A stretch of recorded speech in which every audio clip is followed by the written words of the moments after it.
My name is Joanna Cave and I'm the Chief Executive of Greenlife Industry Australia, and I'm really delighted to be addressing you today. This is my first AIPH conference and I'm thrilled to be here. So today I'll be talking about sustainability and marketing initiatives that support and promote the Australian horticulture industry. But first, just a little bit of context. Australia is an island continent covering almost 8 million square kilometres. It's a vast landmass, and to illustrate the point, Poland would fit into Australia 25 times. In proportion to the size of our country, our population is actually quite small. We have 26 million people that live in this big space, the majority of whom live in each state's capital cities around the coast. You might imagine that Australia is hot all of the time. Many people do, but in fact we offer every kind of climate and a huge variety of growing conditions. We have tropical rainforests, temperate regions, arid deserts, snowfields, an expansive and varied coastline, cool climate regions with 4 distinct seasons. So every kind of climate and growing condition you can imagine. And of course what that means is commercial growers of plants can be found in every area of the country, with the highest concentration in the eastern seaboard states of Queensland, New South Wales and Victoria. In Australia, more than 30,000 different species of plants are grown, ranging from the sorts of plants you would be familiar with here in Europe through to the absolutely unique species that are native to Australia. The Australian plant production industry is worth about $3 billion per year, but we have no export market. 98% of the plants that are grown in Australia are sold in Australia. The association I run, GIA, was first established in 1948. We're a not-for-profit organisation. We employ 13 staff who work in all parts of the country. Primarily, we represent commercial growers in addition to plant retailers and allied service providers. GIA's work is built on 5 main pillars of activity. The first of these is advocacy. We're located in Australia's capital city, which is Canberra, and we're there very intentionally because a big part of our role is to influence the government's policy agenda for the benefit of the Greenlife industry. We also deliver a number of best practice programs in every state across the country, and they're designed to help growers improve their businesses. I'll be talking to you about those programs in more detail shortly. GIA is also responsible for the nursery levy. This is an almost unique system worldwide. It's a legislated system of investment in research, development and marketing programs designed to benefit the Greenlife industry. In very simple terms, it requires growers to contribute to a fund that is collected and matched dollar for dollar by the government. Currently, $3 million a year is collected, and that's invested in projects and programs that the growers nominate. The initiatives in sustainability and marketing that I'll be showing you today were brought about through levy funding. Our fourth area of activity is also very important in Australia in particular. We are responsible for coordinating the industry's response to biosecurity threats. Australia operates very strict border controls designed to prevent the introduction of unwanted pests and diseases into the Australian landscape. Despite these controls, about 1 new plant pest or disease is discovered in Australia every week, and it is GIA's responsibility to advise the government how these threats should be managed and also to negotiate industry's share of the associated costs of controlling the problem. The nursery levy that I described just now helps fund this work. And then our fifth pillar of activity is marketing, of course. whereby we aim to amplify awareness of the Greenlife industry and all its benefits, with the ultimate aim really of helping growers to sell more plants. And I'll be sharing more details about our latest marketing initiative with you shortly. I'd like to introduce you then to our initiatives in sustainability. I talked about those best practice programs. We deliver a suite of those to help growers become more sustainable in their business in a number of different ways. First of all, we offer a foundation program that's funded by the nursery levy. It's delivered locally in every state by our specialist technical staff. It is offered completely free of charge to growers in every part of the country. So any grower that wants to hear how they can manage their business more sustainably and improve their business practices can access that program without charge.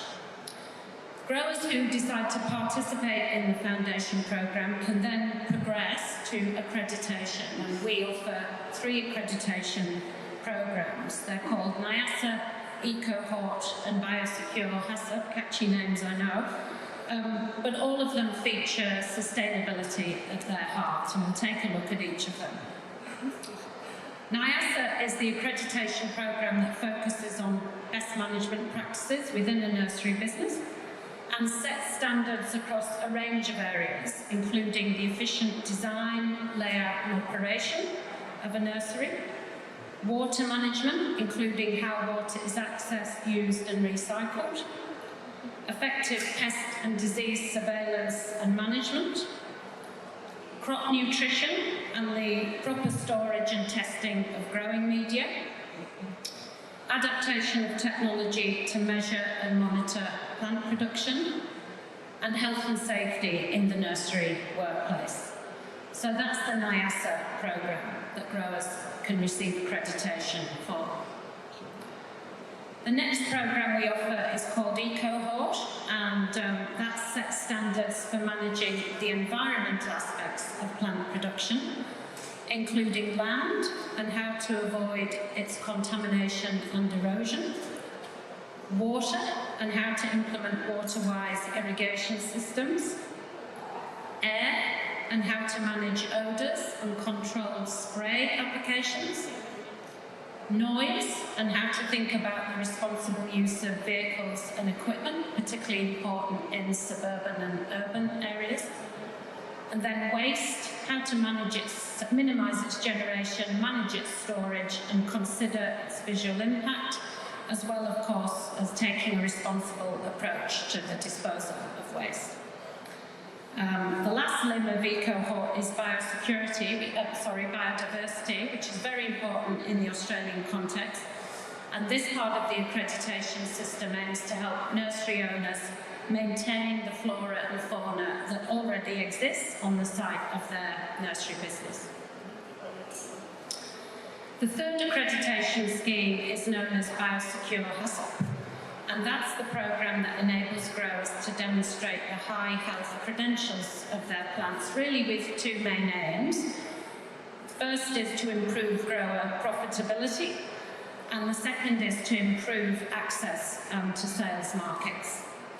And we achieve this through this accreditation scheme by helping growers develop fully integrated pest management practices, improving their productivity right across the business, and in so doing, reducing labour costs. We assist in helping growers implement fully automated web-based systems for record keeping and external audits. Now, this program is particularly important in Australia because Biosecure HACCP accreditation is recognised by our state governments, and that means that accredited growers are able to move plant material quickly and easily throughout Australia, which offers significant advantages to those growers who ship plants across state borders. Accredited nurseries are also demonstrably more profitable, gaining an average of 4% per year in additional profit. So it's a really good accreditation to have. Next, I'd like to introduce you to our current marketing initiative. This has been operating for a number of years under the umbrella Greener Spaces, Better Places, and it's also funded by the nursery levy that I mentioned earlier. The purpose of the campaign in general terms is to stimulate demand so that growers sell more plants. It's very simple, but it's quite a sophisticated campaign that targets 3 different audiences. First of all, consumers, members of the general public who buy plants in retail nurseries and garden centres and online stores. Secondly, the government, especially local councils and those with responsibility for urban planning, are very keen that they think of Greenlife when they make town plans and develop projects and buy more plants that way. And then marketing to the Greenlife industry itself. So there are 3 real audiences there that the campaign targets. Today I'm going to talk to you about the consumer element of the campaign. As in many countries, Australian life changed significantly during the COVID pandemic. Many consumers were compelled to spend long periods at home, and in Australia, lockdowns did stimulate consumer interest in homemaking and created an absolutely unprecedented demand for garden plants, fruit and vegetable seedlings and houseplants. Obviously this was absolutely fantastic for the Australian Greenlife industry, which experienced unprecedented growth during COVID. Once life returned to normal, however, the challenge for our growers was how to retain those new consumers. And answering this question forms the main goal of our current marketing campaign. So take a look at this chart, which illustrates the research we did before we commenced the marketing activity. And we were very keen, really, to understand the attitudes and behaviours of consumers, particularly because we knew there were many new consumers in that picture. And this is what we found out. So all the segments in this chart that are coloured green represent people who show at least some interest in plants, ranging from 7% at the bottom of that scale that we've called plant curious. They're curious about plants, but don't buy many or any at this stage. And then right round the circle to the dark green segment at the top, where we have 6% of people who are very enthusiastic consumers of plants. And you'll see that white segment there, the 21%, that's 21% of Australians who have no interest whatsoever in plants, and we describe those people as leaf loathers. So it does mean that there are 71% of Australians with some interest in plants, ranging from minor to significant. And when we looked at who we would target within that quite significant population size, we realised we had to prioritise. You will appreciate that marketing campaigns are very expensive, so who we're targeting and why became an important question. So the decision was made to disregard the leaf loathers because we felt it would be unlikely that we would persuade that group to start buying plants. They didn't like them, they'd never liked them, we left them alone. We also decided to disregard the garden enthusiasts and the garden proud categories at the top there because they're already committed to regularly buying plants. So then we turned our attention to everyone else and decided to concentrate on the plant curious, the dabblers, the small space curators and the early bloomers. And our aim was to find ways to stimulate their interest in buying more plants. This is what our research told us about that segment of our target audience. They felt a very strong connection to nature, and it was that motivated them to start growing plants of their own. However, these consumers, many of whom took up gardening for the first time during COVID, lack confidence in growing plants. They're very worried about failing, and we know that if their early experiences result in a failure, they're unlikely to buy more plants. However, the good news is that these consumers are likely to respond to education, even in its most simple form, and are very receptive to sources of inspiration.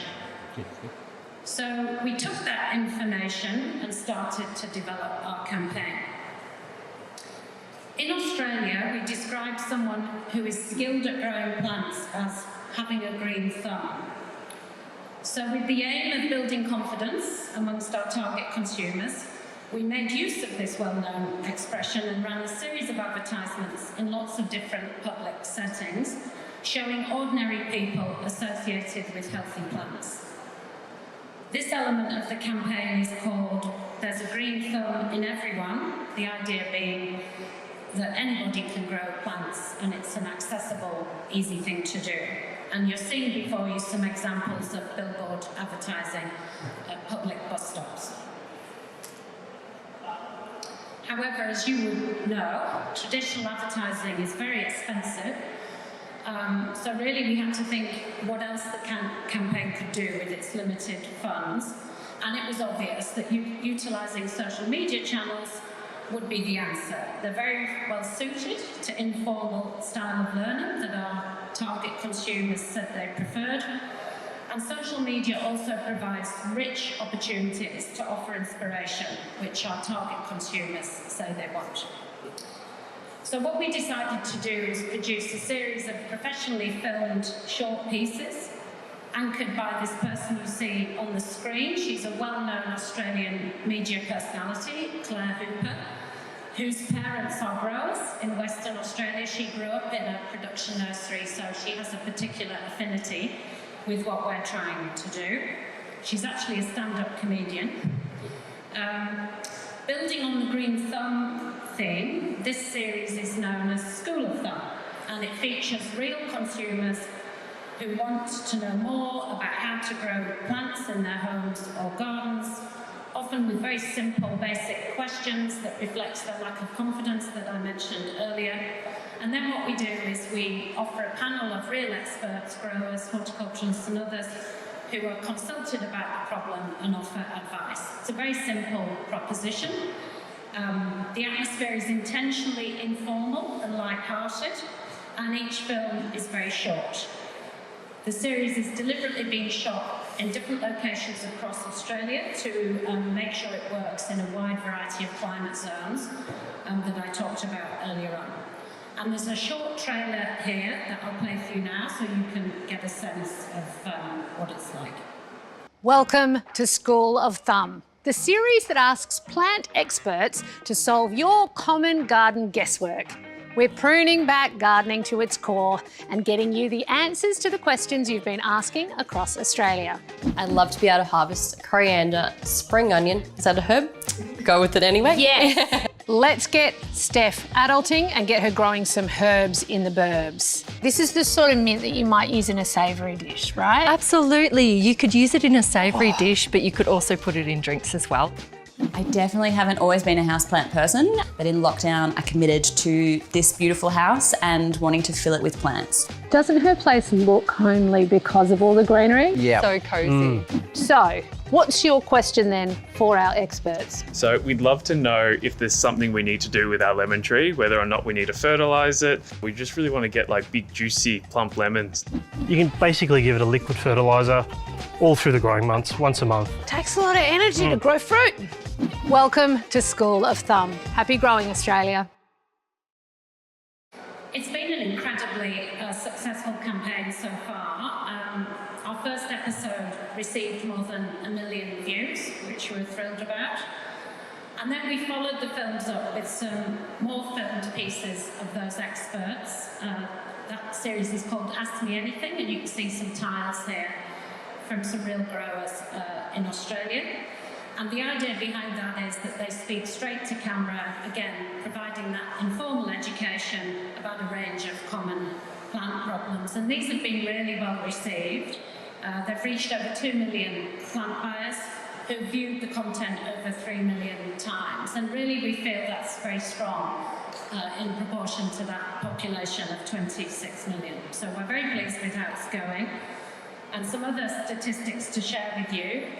The umbrella campaign, Greener Spaces, Better Places, is still trending as the #1 social media campaign for nursery and garden in Australia. So we're thrilled about that. It's attracted 145,000 social followers and reaches 1 million media accounts every month. Campaign's still ongoing, but our research at this point suggests that it has increased plant sales by about 5%. So we're pretty thrilled about that. I thought you'd ask this question. The campaign costs about $700,000 a year, which on the one hand is a lot of money, but for marketing, it's actually not very expensive, especially a national marketing campaign that has this kind of reach. Once again, it's funded by the nursery levy that I talked to you about before, and we have funds to keep it going for another year. So we'll be building on these films and short pieces and social media events that I've shared with you.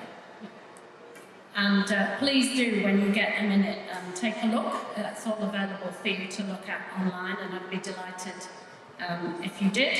And of course, thrilled to answer any questions that you might have. Thank you so much.